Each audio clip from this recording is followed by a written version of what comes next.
All right. Ready to get to our next caller? Oh yeah, let's go.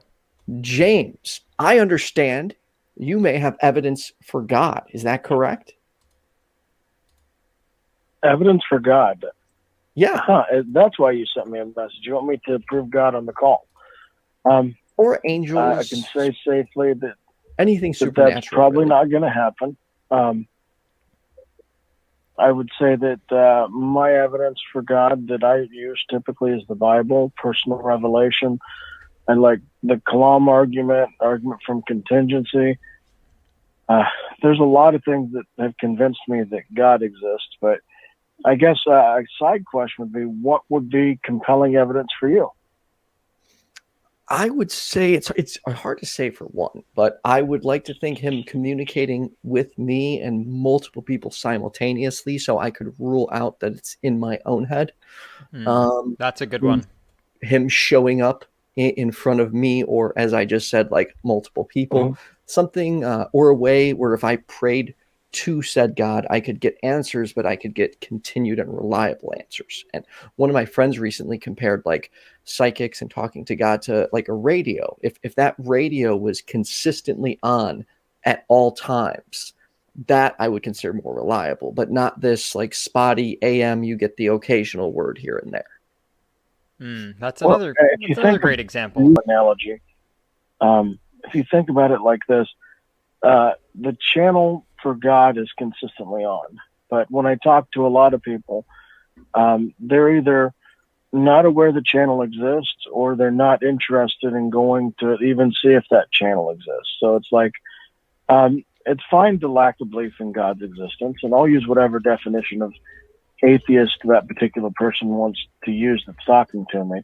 But for example, I've never said that, hey, I believe something that doesn't exist unless I've actually taken the time to consider the possibility.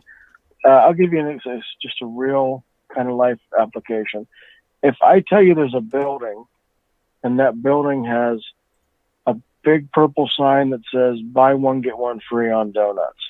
Now, if you don't even believe that it's possible that there's a building with buy one, get one free donuts, then you're actually not even going to invest in taking time to look for it. I mean, why would you?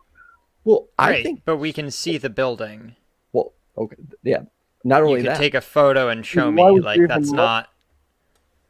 Wait, Yeah, but why but would you you're even you're look? assuming So that even if I describe to you, Ethan and I grew up as Christians. I go on. don't know if you're aware of that. I believed until I was about 19 going on 20. It was actually kind of in the middle of giving a church sermon at a contemporary worship service that I really, my faith was shaken. Ethan, I don't know your story, until I was but about 32. yeah, so Ethan believed in God until he was about 32. So it's not like we've started with this belief. It's actually something that we've come to accept after examining the evidence further. Well, so here's the question when we always run into this, because typically it's an appeal to past Christianity, which is fine. You are saying you're a former Christian. I have no reason to upfront reject your claim that you went to church and that you participated in those things. I don't think that would even be fair or conducive. But so from that, then you must have lots of reasons to then assert that God doesn't exist, right?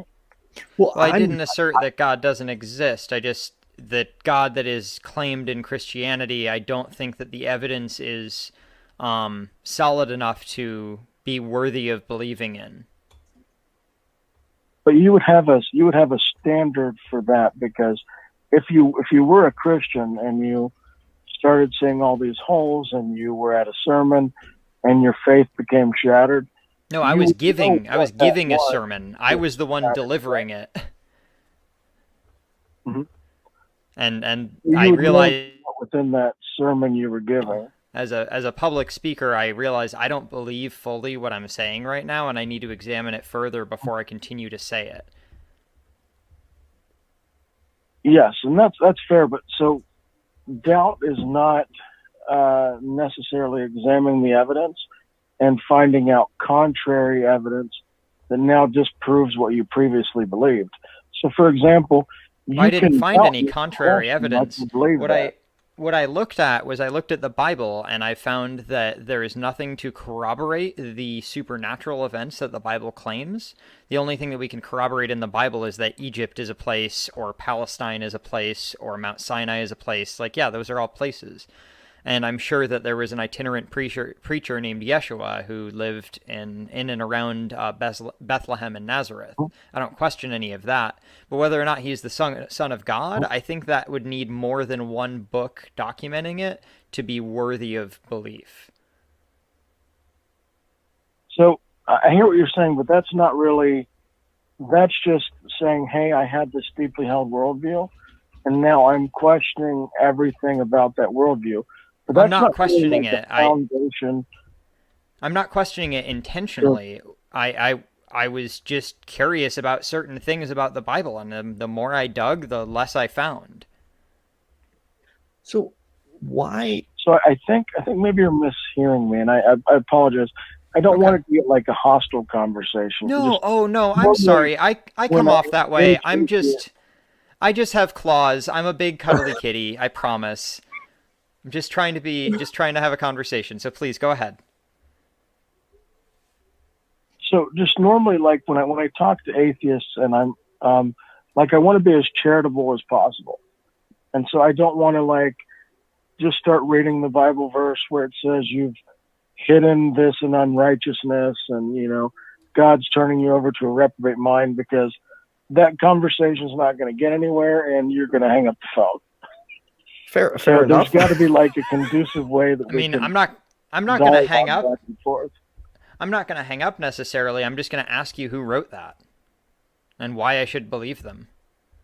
We can definitely talk about who wrote the Bible, but that would be a side conversation, because I'm very curious, and from your perspective, when you started to question your faith, and you're like, I see all these questions, but doubting it and saying, hey, I'm not sure if this is true, is not necessarily a foundation to where you could tell others that this is not true. All you could say from the way you're describing your atheism is that I'm not accepting Christianity, but I'm not going to give you a rational basis that Christianity is false. So no, we don't need a rational basis that anything is false. All things are false until they're proven true. That's just the nature of how things are. All things are, if you're looking at a proposition and you're not taking a position on it, and this would be philosophical for just a moment, right? You would be agnostic to the proposition. You're not saying it's true or false. Sure. You're there, not middle, but you're not really taking it. So if you are now inserting that there are elements of Christianity that are false, and there are elements of Christianity that don't comport with reality, then you do have a justification within the conversation. Walking on water does not comport with reality. Yeah, and we can definitely talk about the walking on water. You keep saying that we can talk about it, though, but I'm giving you specific examples of how the book doesn't comport with reality. So I'm answering your question. You just keep kicking the can. I didn't kick the can. I said we could talk about walking on water, sir. I don't know what part of kicking the can you thought was happening. I get, though, that kicking the can can be kind of a catchphrase when you get kind of backed into a corner a little bit in these conversations. And I don't mean to try to pin you down. Maybe we should get to know each other first before we have like a deeper conversation on it. Normally I hang out with the guys on the EA show, Justin Dowling. Yeah, Justin's an awesome dude. I honestly don't know many people in this community outside of like AXP and then Ethan's shows. So I'm new here. Let me try and direct this conversation just a little bit. James, why do you think the Bible is true? So, for example, lots of reasons. I've studied out the historicity of it. A book I'll recommend for anybody who wants to just kind of get a baseline overview, but it's really good. It's Evidence That Demands a Verdict by Josh McDowell and his father. Really good. It talks about how the Bible was handled. It talks about how the church canonized the writings. It introduces characters that I'd never necessarily heard of from just reading the Bible, like Polycarp. It introduces like that he lived around 100 AD, died like 150 AD-ish, I think. And then you start getting more information about how this text was preserved.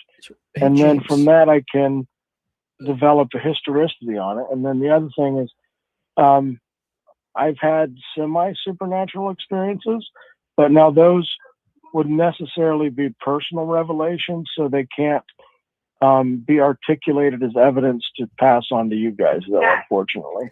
So let me ask you this.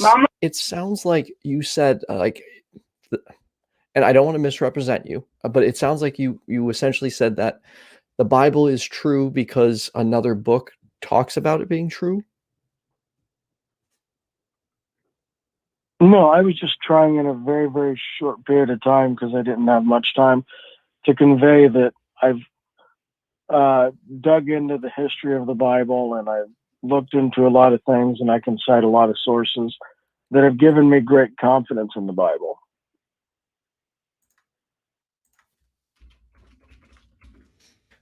Okay, I hear you on that. I said walking on water doesn't comport with reality, and then you said we can talk about that, and then we got off on a side topic. So I'd like to jump back to that point. And let's talk about walking on water. I think if I just play that in the back of my mind, I said we could talk about it. Then you accused me of kicking the can. No, but I'm trying to move past that because I don't want to accuse you of anything. I'm trying to fast forward past the point where I might have upset you and get back to the topic at hand.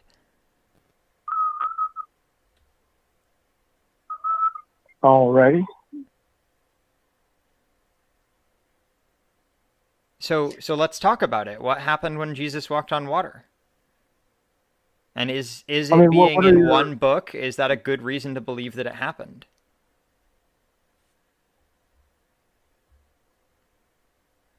Sorry, my wife just sent me a text. She needs mortgage information.